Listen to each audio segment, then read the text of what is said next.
With 2020 being the most chaotic year in recent history, it's amazing that World's Strongest Man even went on.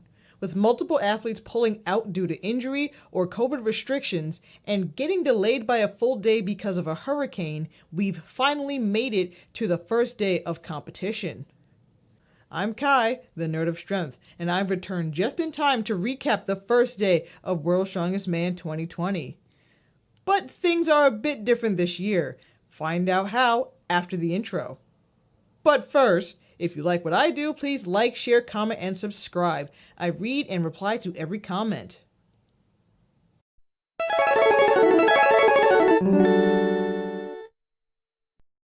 As stated in the opener, a lot has changed for the 2020 World's Strongest Man competition. Athletes have pulled out, events have been changed, and even the venue has moved from outdoors on the beach to inside the local convention center. With that being said, the first event changed from a truck pull to a farmer's walk for max distance. Competitors held 150 kilos in each hand and carried them through a 10-meter course, then dropped it, walked back, rinse and repeat, and did that until they couldn't anymore or until the allotted time ran out. If they dropped before they reached the safety zone lines, they were out. And all 5 groups did this event, and we're going to run down the results. Getting a rundown of Heat 1, we have Jerry Pritchett, Luke Richardson, Gabriel Pena, Robert Oberst, and Pa O'Dwyer. I think taking everybody by surprise, Jerry Pritchett came in first place, showing us that he still got it. I figured that he'd actually win this event because he's fantastic at Farmer's Walk, and if you watch back his frame carry from the Arnold Classic this year, you can see why. Second to him was Robert Oberst, who got a distance of 38.87 meters. Then Luke Richardson with 20.13 meters. Gabriel Pena with 9.89 meters. And Pa coming in last place with 7.83 meters. I'm actually not surprised about the standings for the first heat. Say what you will about Robert Oberst, but he actually is very good at Farmer's Walk. I'm actually a bit surprised Richardson didn't get further, but I am a bit surprised at both Pena and O'Dwyer's performances here. Neither one of them seemed to even cross the first 10-meter mark. I'm not sure if that's due to inexperience and nerves because this is their first Worlds, but hopefully they'll be able to bounce back in the next events.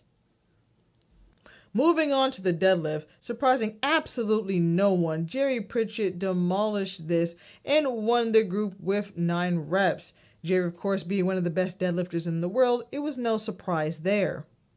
However, Gabriel Pena came in second place, beating out Luke Richardson by 1 rep. Gabriel getting 8, Luke getting 7. That is a bit surprising knowing about Richardson's powerlifting background, but maybe he's conserving his energy. We never know. We wish we can see it, but we can't, because 2020 is awful. But anyway, coming in fourth behind them is Pa with 6 reps, and surprising no one, Robert placed last in deadlift, only securing 1 rep. As we all know, at this point, deadlift is his weakest event. What are my predictions for Heat 1 going into tomorrow? With the remaining events that they have, the loading race and the log lift, I definitely see Jerry winning his heat overall and making a return to the finals since 2015. As for who's going to go into the stone off between second and third, well, it's anyone's game between Richardson, Pena, and Oberst. With Richardson and Pena both tied at 6 points, that loading race is going to be very important with who wins overall. It's going to depend on who's the fastest on their feet, so that one's a bit harder to gauge. However, I definitely think Oberst is going to make a comeback in the log lift as he's one of the best in the world at that event. Same with Jerry, who I think will get first on the log lift with Oberst in a close second. And Richardson, I think, will honestly mess up the log lift. No hate for the guy, but at Britain's Strongest Man, he didn't have a strong showing, and the same happened at Europe's Strongest Man. In my opinion, I think it'd be very interesting to see Oberst and Pena go off against each other in the last man standing Atlas stones. Again, no disrespect to Richardson, but let's see if he can clear that mental block of the log lift tomorrow. Moving into Heat 2, we have Mark Felix, Evan Singleton, Kevin Ferris, Mikhail Shivlikov, and Adam Bishop. And probably surprising a lot of people, Evan Singleton proved his worth by coming in first place in the Farmer's Walk with a distance of 52.25 meters, only slightly coming ahead of Kevin Ferris, who had 52 meters even. Then in third place, Mark Felix had 42.67 meters, Mikhail Shivlikov in fourth with 42 meters, and surprisingly in last place, Adam Bishop with 30.48 meters. Moving on to the deadlift, we have a three-way tie for first in Heat 2. The immortal Mark Felix, the Russian Marine Mikhail Shivlikov, and Adam Bishop all securing 9 reps to tie for first. Then in fourth place, we have Kevin Ferris, who secured 6 reps, and Evan Singleton with 4 reps. Singleton has stated in the past that deadlift is his weakest event, and he couldn't have had a worse group to be in with some of the best deadlifters in the world. Mark Felix is holding it down for the old guys, leading his group with 7 points. Then there is a joint second between Singleton, Ferris, and Shivlikov, with Adam Bishop surprisingly in last place with only 5 points.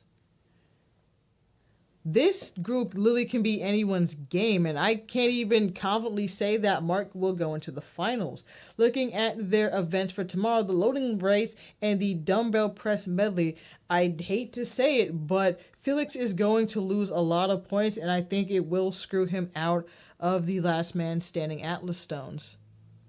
Even if he comes first on the loading race, there's no doubt in my mind that he's going to come last in the dumbbell press medley. Sorry, Mark, I love you, you're one of my favorites, but last year he zeroed the event, and that means 0 points, and that's where he'll screw himself over, and it's unfortunate, but it is what it is.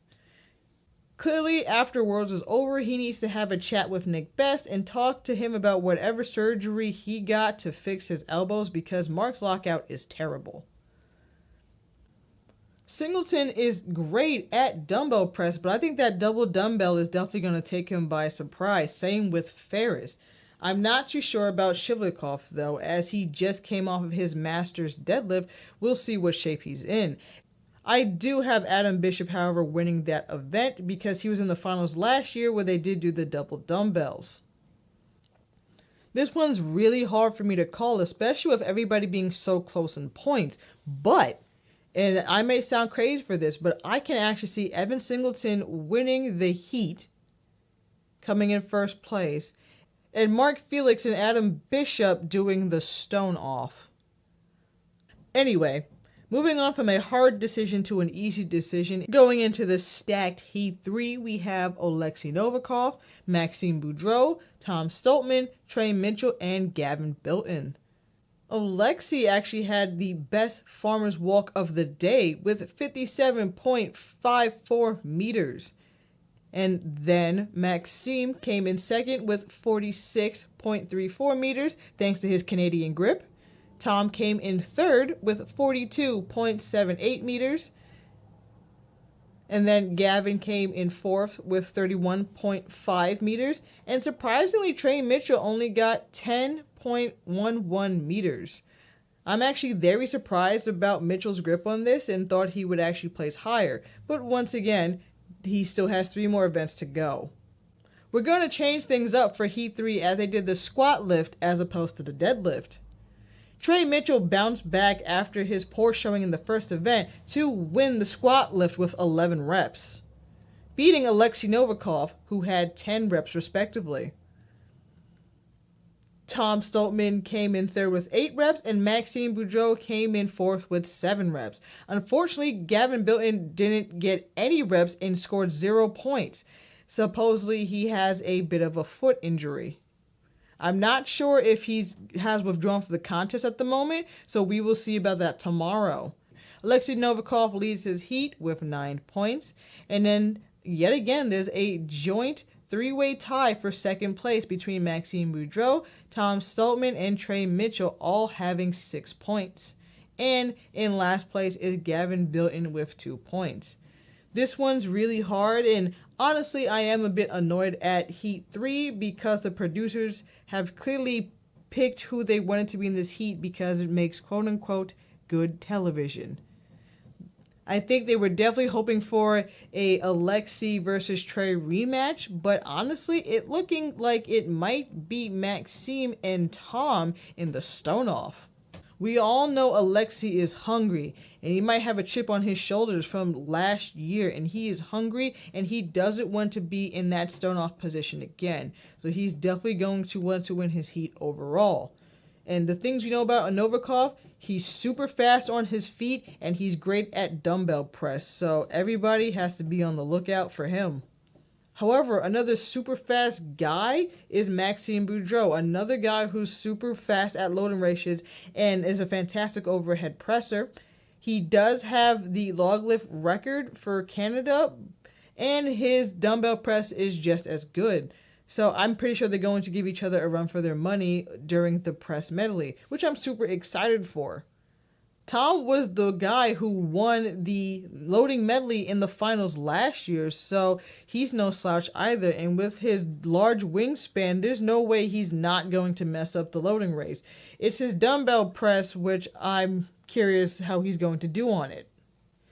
For Trey, however, I think he is going to lose points on the loading race. He wasn't that fast last year in the finals, but he did do very well during the dumbbell press. But again, doing the double dumbbells is something that's going to shock a lot of guys, and he was slow on that in the finals as well last year, so we'll see.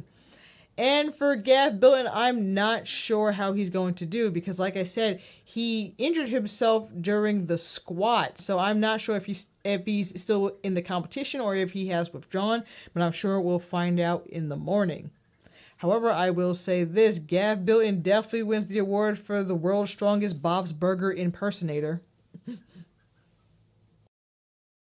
Going into Heat 4, we have JF Caron, Bobby Thompson, Graham Hicks, Eythor Melsted, and Ervin Toots.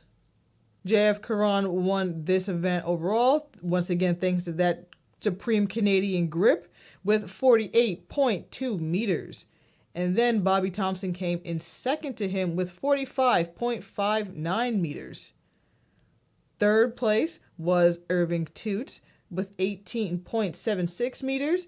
And then surprisingly, with a low score of 7.47 meters is Graham Hicks. And lastly, Eythor had 5.3 meters.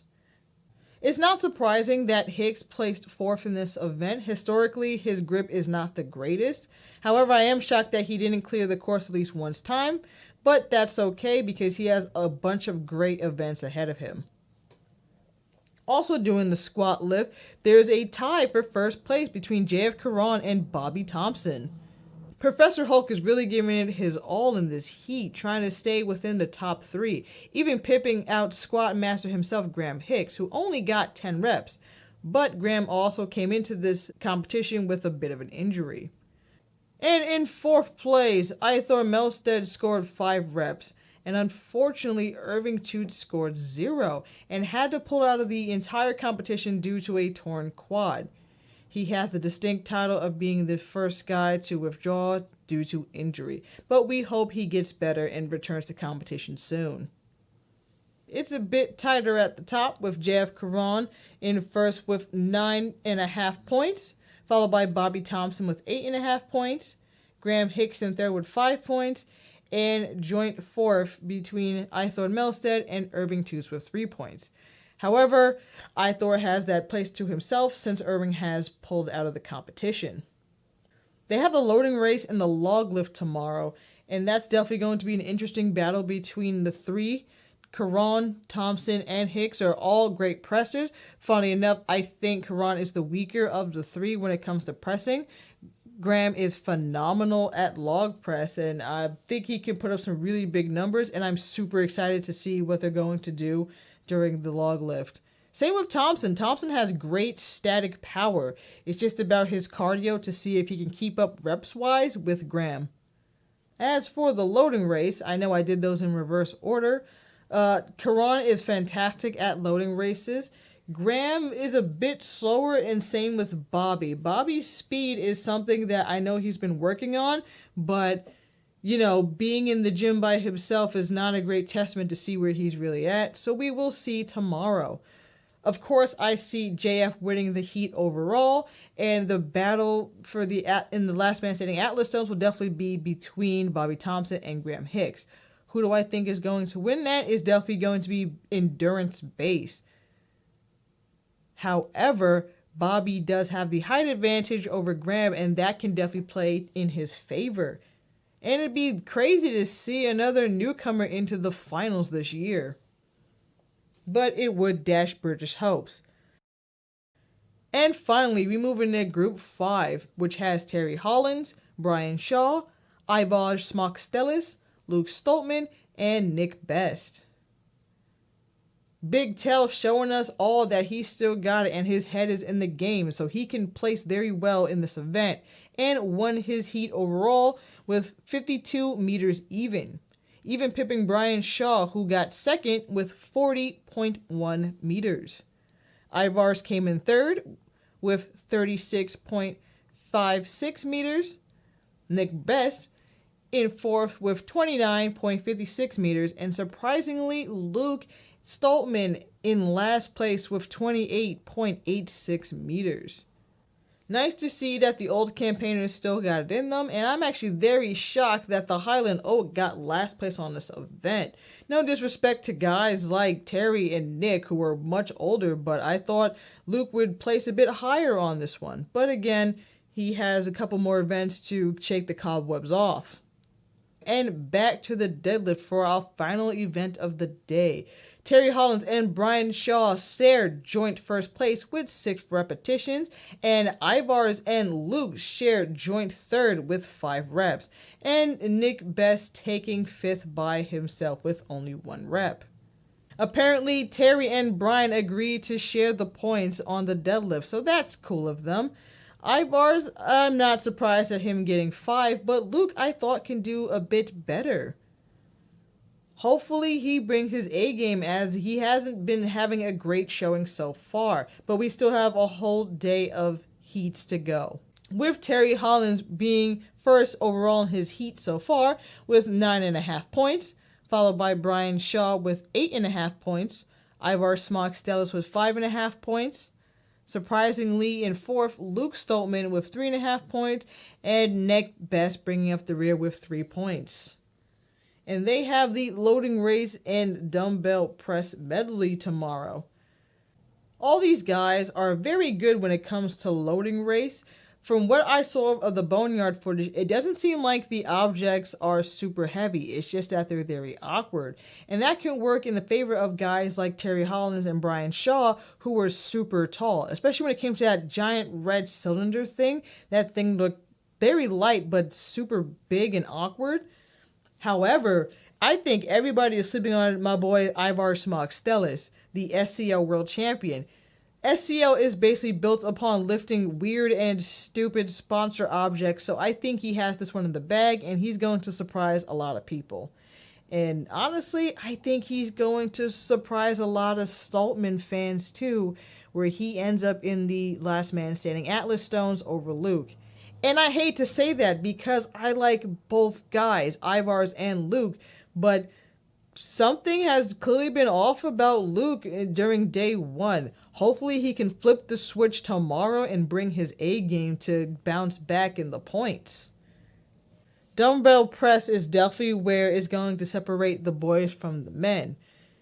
Historically, not Terry's best event, but it is Brian's, who I definitely think is going to win the dumbbell press and actually secure his spot in the finals. I mean, yes, Brian's not leading on day 1, but it's Brian Shaw. There's no way that he's not going to get into the finals. People who were counting him out, even though he got 6th place last year in the finals, are crazy. It's his drive for 5 yet again. And while he maybe didn't have the intensity of today, there's no way he's not going to turn it on tomorrow and make it into the finals. And he definitely does not want to do that last man standing Atlas Stones. When it comes to Terry, I'm not saying that he's going to mess up the dumbbell press, but Between fantastic pressers like Aivars and Luke, I think he's going to be pushed all the way down to 4th place. And depending on where he ends up in the loading race, might come in 3rd. Aivars is great at dumbbell press, and so is Luke. Luke is the British log lift record holder, and I'm sure that'll translate well to doing the double dumbbell press. So it's really hard to say who's going to end up in the Atlas Stones for Group 5. In my head, I would love to see a stone shoot off between Aivars and Luke, but it might actually end up being Terry and Aivars, and that can go either way. Terry, he's worked on his conditioning work a lot in the past couple of years, but he hasn't done like this last man standing Atlas Stone event since 2017, actually.